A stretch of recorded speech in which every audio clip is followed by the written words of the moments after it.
Wrapper വേടന് പിന്നാലെ പുലിവാല് പിടിച്ചിരിക്കുകയാണ് കേന്ദ്രമന്ത്രി സുരേഷ് ഗോപിക്കും. വേടന്റെ കൈവശമുള്ള പുലിപ്പാല് മാലയ്ക്ക് സമാനമായിട്ടുള്ള മാല തൃശൂർ എം പിയായ സുരേഷ് ഗോപിയുടെ കൈവശമുണ്ട് എന്ന തരത്തിലുള്ള റിപ്പോർട്ടുകളാണ് നിലവിൽ പുറത്തുവരുന്നത്. ഇത് ചൂണ്ടിക്കാണിച്ചുകൊണ്ട് INTUC യുവജന വിഭാഗം സംസ്ഥാന ജനറൽ സെക്രട്ടറിയും യൂത്ത് കോൺഗ്രസ് മുൻ ദേശീയ വക്താവുമായിട്ടുള്ള മുഹമ്മദ് ഹാഷിം പരാതി നൽകിയിരിക്കുകയാണ്. സംസ്ഥാന പോലീസ് മേധാവിക്കാണ് പരാതി നൽകിയിരിക്കുന്നത്. സുരേഷ് ഗോപി പുലിപ്പല്ലുമാല ഉപയോഗിക്കുന്നുണ്ട് എന്നും ഇതെവിടെ നിന്ന് കിട്ടിയതെന്ന് അന്വേഷിക്കണമെന്നും വൈൽഡ് ലൈഫ് പ്രൊട്ടക്ഷൻ ആക്ടിന്റെ ലംഘനമായിട്ടാണ് ഇത് കാണേണ്ടതെന്നും ഒക്കെ ചൂണ്ടിക്കാണിച്ചുകൊണ്ടാണ് സുരേഷ് ഗോപിക്കെതിരെ പരാതി ഉയർന്നിരിക്കുന്നത്. വന്യജീവി സംരക്ഷണ നിയമത്തിലെ മൃഗവേട്ടയ്ക്കെതിരെ ഉള്ളതടക്കം 7 വകുപ്പുകളിൽ വരുന്ന 3 മുതൽ 7 വർഷം വരെ തടവ് ലഭിക്കാവുന്ന ശിക്ഷയാണ് ഇപ്പോൾ വേടന്റെ വിഷയത്തിൽ കിടക്കുന്നത്. ആ ഒരു സമാന രീതിയിലുള്ള കാര്യങ്ങൾ തന്നെയാണ് ഇപ്പോൾ സുരേഷ് ഗോപിയുടെ കാര്യത്തിലും വരുന്നത് എന്നുള്ളതാണ് സൂചന. അതേസമയം കഴിഞ്ഞ ദിവസമാണ് റാപ്പർ വേടനെ ലഹരി ഉപയോഗ പരിശോധനയ്ക്കിടെ പുലിപ്പല്ല് ഉപയോഗിച്ചു എന്നതിന്റെ കണ്ടെത്തലിന്റെ അടിസ്ഥാനത്തിൽ പോലീസ് കസ്റ്റഡിയിലെടുത്തത്. വേടൻ എന്നറിയപ്പെടുന്ന ഹിരൺദാസിനിൽ നിന്ന് പിടിച്ചെടുത്ത പുലിപ്പല്ല് വനം വകുപ്പ് ശാസ്ത്രീയ പരിശോധനയ്ക്ക് അയക്കാനുള്ള തീരുമാനത്തിലാണ് ഇപ്പോൾ.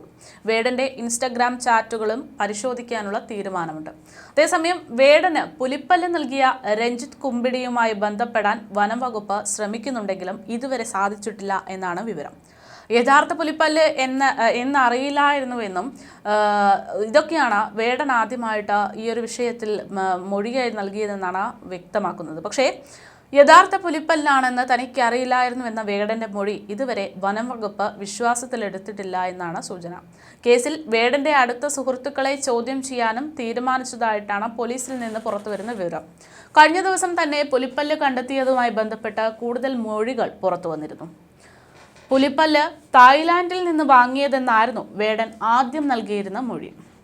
പിന്നീട് രഞ്ജിത്ത് എന്നയാളാണ് പുലിപ്പല്ല് കൈമാറിയതെന്ന് വേടൻ മൊഴി നൽകി. പുലിപ്പല്ല് കൈമാറിയത് രഞ്ജിത്ത് എന്നയാളാണെന്നും ചെന്നൈയിൽ വെച്ചാണ് തനിക്കിത് നൽകിയതെന്നുമായിരുന്നു വേടൻ പിന്നീട് പറഞ്ഞത്. രഞ്ജിത്ത് മലേഷ്യയിൽ സ്ഥിര താമസക്കാരനാണ് എന്നും മൊഴിയിൽ വ്യക്തമാക്കിയിരുന്നു.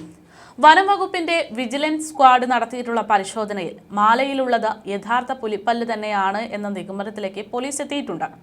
വേടന്റെ മൊഴി വനംവകുപ്പ് വിശദമായി പരിശോധിച്ചുകൊണ്ടിരിക്കുകയാണ്. പുലിപ്പല്ല് കഴിഞ്ഞ വർഷമാണ് കൈമാറിയതെന്നാണ് മൊഴി.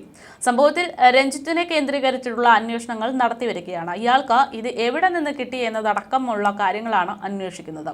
കഴിഞ്ഞ ദിവസം രാത്രി തന്നെ ഇയാൾക്കെതിരെ കേസെടുത്ത് കസ്റ്റഡിയിൽ വാങ്ങാനുള്ള തീരുമാനമൊക്കെ ഉണ്ടായിരുന്നു. പോലീസ് നടത്തിയ പ്രാഥമിക ചോദ്യം ചെയ്യലിലാണ് പുലിപ്പല്ല് എവിടെ നിന്ന് ലഭിച്ചു എന്നുള്ള ചോദ്യത്തിന് വേടൻ മറുപടി നൽകിയത്. അതേസമയം വേടനെതിരെ അറസ്റ്റ് നടന്നതിന് തൊട്ട് പിന്നാലെയാണ് വേടന് വേണ്ടി സംഘടിപ്പിച്ച പല പരിപാടികളും ക്യാൻസൽ ചെയ്യുന്നു എന്നുള്ള റിപ്പോർട്ടുകൾ, വേടനെ പരിപാടിയിൽ നിന്ന് ഒഴിവാക്കുന്നു എന്നുള്ള റിപ്പോർട്ടുകൾ പുറത്തു വന്നുകൊണ്ടിരിക്കുന്നത്. വേടനെ അറസ്റ്റ് ചെയ്തതിന് മണിക്കൂറുകൾക്കുള്ളിൽ സർക്കാർ സംഘടിപ്പിച്ച പരിപാടിയിൽ നിന്ന് വേടനെ ഒഴിവാക്കിയെന്ന വാർത്ത പുറത്തുവന്നു. ഇന്നിപ്പോൾ പാലക്കാട് എലപ്പുള്ളി ഫെസ്റ്റിൽ നടത്താനിരുന്ന റാപ്പർ വേടന്റെ മെഗാ ഇവന്റും സംഘാടക സമിതി മാറ്റി എന്നുള്ള വിവരങ്ങൾ കൂടെ പുറത്തു വന്നിരിക്കുകയാണ്. മെയ് 1 നടത്താൻ തീരുമാനിച്ചിരുന്ന പരിപാടി മാറ്റിയെന്നാണ് സംഘാടക സമിതി ചെയർമാൻ സുഭാഷ് ചന്ദ്രബോസ് അറിയിച്ചിരിക്കുന്നത്. ഇതിന് പകരമായിട്ട് സിനിമാ താരങ്ങളെ പങ്കെടുപ്പിച്ച് മെഗാ ഷോ സംഘടിപ്പിക്കുമെന്നാണ് തീരുമാനം. വേടന്റെ പരിപാടിക്കായി ഇതിനോടകം തന്നെ ടിക്കറ്റ് വിൽപ്പന നടത്തിയിരുന്നു. ഈ ടിക്കറ്റ് എടുത്തവർക്ക് വേണ്ടിയാണ് ചലച്ചിത്ര താരങ്ങളെ പങ്കെടുപ്പിച്ചുകൊണ്ട് മെഗാ ഷോ സംഘടിപ്പിക്കുന്നതെന്നതാണ് സംഘാടക സമിതി അറിയിച്ചിരിക്കുന്നത്. പുലിപ്പല്ല് മാലയുമായി ബന്ധപ്പെട്ട കേസിൽ വേടന് ജാമ്യം ലഭിച്ചിട്ടില്ല. ഇതോടെ മാലയുടെ ഉറവിടം അന്വേഷിക്കാനുള്ള വനം വകുപ്പിന്റെ ശ്രമം തുടർന്നുകൊണ്ടിരിക്കുകയാണ്. ശ്രീലങ്കൻ വംശജനായിട്ടുള്ള വിദേശ പൗരനിൽ നിന്ന് സമ്മാനമായിട്ട് കിട്ടിയ പുലിപ്പല്ലാണ് തൻ്റെ കയ്യിലുള്ളതെന്നാണ് വേടൻ പറഞ്ഞിരിക്കുന്നത്. വേടൻ്റെ ഇയാളുമായിട്ടുള്ള ബന്ധം എന്താണ് എന്നതടക്കം അറിയേണ്ടതുണ്ട്. മൃഗവേട്ടയടക്കം ജാമ്യമില്ലാ കുറ്റങ്ങളാണ് നിലവിൽ വേടനെതിരെ വനം വകുപ്പ് ചുമത്തിയതെന്നാണ് സൂചന. ജാമ്യത്തിലടക്കം അനിശ്ചിതത്വം തുടരുന്ന സാഹചര്യത്തിലാണ് വേടന്റെ പാലക്കാട്ടെ പരിപാടിയിൽ നിന്ന് സംഘാടകർ പിന്മാറിയതെന്നും അറിയുന്നുണ്ട്. വന്യജീവി സംരക്ഷണ നിയമത്തിൽ മൃഗവേട്ടയ്ക്കെതിരെ ഉള്ളതടക്കം 7 വകുപ്പുകളോളമാണ് വേടൻ എന്ന ഹിരൺദാസ് മുരളിക്കെതിരെ വനംവകുപ്പ് ചുമത്തിയിരിക്കുന്നത്. 3 മുതൽ 7 വർഷം വരെ തടവ് ശിക്ഷ ലഭിക്കാവുന്ന കുറ്റം കൂടെയാണ് ഇത്. ശ്രീലങ്കൻ വംശജനായ രഞ്ജിത്ത് കുമ്പിടി എന്ന വിദേശ പൗരനാണ് തനിക്കിത് സമ്മാനമായി നൽകിയതെന്നാണ് വേടന്റെ മൊഴി. ഇത് യഥാർത്ഥ പുലിപ്പല്ലാണെന്ന് അറിയില്ലായിരുന്നുവെന്നും അത് അറിയുമായിരുന്നുവെങ്കിൽ താൻ ഇത് ഉപയോഗിക്കില്ലായിരുന്നുവെന്നും തൃശൂരിലെ ഒരു ജ്വല്ലറിയിൽ വെച്ചാണ് ഇതിനൊരു ഉപമാറ്റം വരുത്തി മാലയ്ക്കൊപ്പം ചേർത്തതെന്നുമാണ് വേടൻ പറഞ്ഞിരിക്കുന്നത്. രഞ്ജിത്ത് കുമ്പിടിയുമായി ഇൻസ്റ്റഗ്രാം വഴിയാണ് വേടൻ സൗഹൃദം പുലർത്തിയിരുന്നത് എന്ന കാര്യം വനംവകുപ്പ് സ്ഥിരീകരിച്ചിട്ടുണ്ട്. വേടന്റെ അമ്മയും ശ്രീലങ്കൻ വംശജയായതിനാൽ ആ നിലയ്ക്കുള്ള സൗഹൃദവും ഇവർക്കിടയിൽ ഉണ്ടായിട്ടുണ്ട് എന്നാണ് വനംവകുപ്പിന്റെ കണ്ടെത്തൽ. ചോദ്യം ചെയ്യലുമായി വേടൻ പൂർണ്ണമായി സഹകരിക്കുന്നുണ്ടെന്ന് വനംവകുപ്പ് അറിയിച്ചു.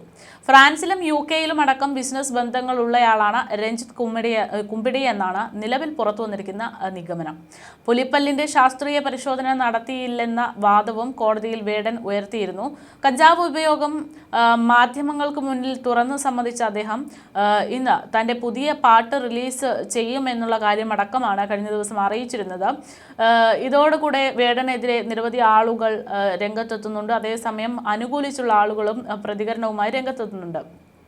ഇതിനൊക്കെ ഇടയിലാണ് ഇപ്പോൾ കേന്ദ്രമന്ത്രി സുരേഷ് ഗോപിക്കെതിരെ സമാന രീതിയിലുള്ള പരാതി ഉയർന്നു കേൾക്കുന്നത്. സുരേഷ് ഗോപിയുടെ കഴുത്തിൽ ധരിച്ചിരിക്കുന്ന പുലിപ്പല്ല് കെട്ടിയ മാല അതെവിടെ നിന്നു എന്ന് കിട്ടിയെന്നും ആക്രമണം നടത്തിയിട്ടുണ്ടോ എന്നതടക്കം മനസ്സിലാക്കണമെന്ന് പറഞ്ഞുകൊണ്ട് ചൂണ്ടിക്കാണിച്ചുകൊണ്ടാണ് പരാതി ഉയർന്നിരിക്കുന്നത്. സുരേഷ് ഗോപി ഈ മാല ഉപയോഗിക്കുന്നതിൻ്റെ തെളിവുകൾ സഹിതമാണ് പുറത്തു വന്നിരിക്കുന്നത്. പല വീഡിയോയിലും സുരേഷ് ഗോപി പുലിപ്പല്ല് പോലെ തോന്നിക്കുന്ന മാല ഉപയോഗിച്ചതായി കാണാൻ സാധിക്കുന്നുണ്ട്. വാടനപ്പള്ളി സ്വദേശിയും INTUC യുവജന വിഭാഗം സംസ്ഥാന ജനറൽ സെക്രട്ടറിയും യൂത്ത് കോൺഗ്രസ് മുൻ ദേശീയ വക്താവുമായ AA മുഹമ്മദ് ഹാഷിമാണ് പരാതിക്കാരൻ. പുലിപ്പല്ല് മാല ധരിച്ചു നടക്കുന്ന സുരേഷ് ഗോപിയുടെ ദൃശ്യങ്ങൾ സഹിതം സംസ്ഥാന പോലീസ് മേധാവിക്കാണ് ഹാഷിം പരാതി നൽകിയിരിക്കുന്നത്. സുരേഷ് ഗോപി ചെയ്തത് വൈൽഡ് ലൈഫ് പ്രൊട്ടക്ഷൻ ആക്ടിന്റെ ലംഘനമാണെന്ന് പരാതിയിൽ ചൂണ്ടിക്കാണിക്കുന്നു. പുലിപ്പല്ല് മാല എങ്ങനെ ലഭിച്ചു എന്നത് സുരേഷ് ഗോപി വ്യക്തമാക്കണമെന്നും നിയമം സംരക്ഷിക്കാൻ സത്യപ്രതിജ്ഞ ചെയ്ത അധികാരമേറ്റ സുരേഷ് ഗോപിയുടെ നിയമലംഘനം ഭരണഘടനാ ലംഘനവും ഗുരുതരമായ കുറ്റവിലോപവുമാണ് എന്നൊക്കെയാണ് പരാതിക്കാരൻ ആരോപിക്കുന്നത്. അതേസമയം വിവാദങ്ങൾക്കിടയിൽ വേടന്റെ പുതിയ ആൽബം കൂടെ പുറത്തിറക്കിയിരിക്കുന്നു എന്നുള്ള റിപ്പോർട്ടുകളാണ് പുറത്തുവരുന്നത്. വിവാദങ്ങൾക്കിടെ റാപ്പർ വേടൻ എന്ന ഹിരൺദാസ് മുരളിയുടെ ആദ്യ ലവ് സോങ് ആണ് റിലീസായിരിക്കുന്നത്. മോണോലോവ എന്ന പേരാണ് ഈ ഗാനത്തിനുള്ളത്. സ്പോട്ടിഫൈയിലും വേടൻ വിത്ത് വേർഡ് എന്ന യൂട്യൂബ് ചാനലിലുമൊക്കെ ഈ ഗാനം ലഭ്യമാണ്. വൻ സ്വീകാര്യതയാണ് ഈ ഒരു ഗാനത്തിന് ലഭിച്ചുകൊണ്ടിരിക്കുന്നത് എന്നാണ് റിപ്പോർട്ടുകൾ. മുൻ ഗാനങ്ങളെ പോലെ തന്നെ മൂർച്ചയുള്ള വാക്കുകൾ ഉൾപ്പെടുത്തി കൊണ്ട് തന്നെയാണ് മൗന ലോബ എന്ന് പറയുന്ന വേടന്റെ പുതിയ ഗാനം പുറത്തിറങ്ങിയിരിക്കുന്നത്.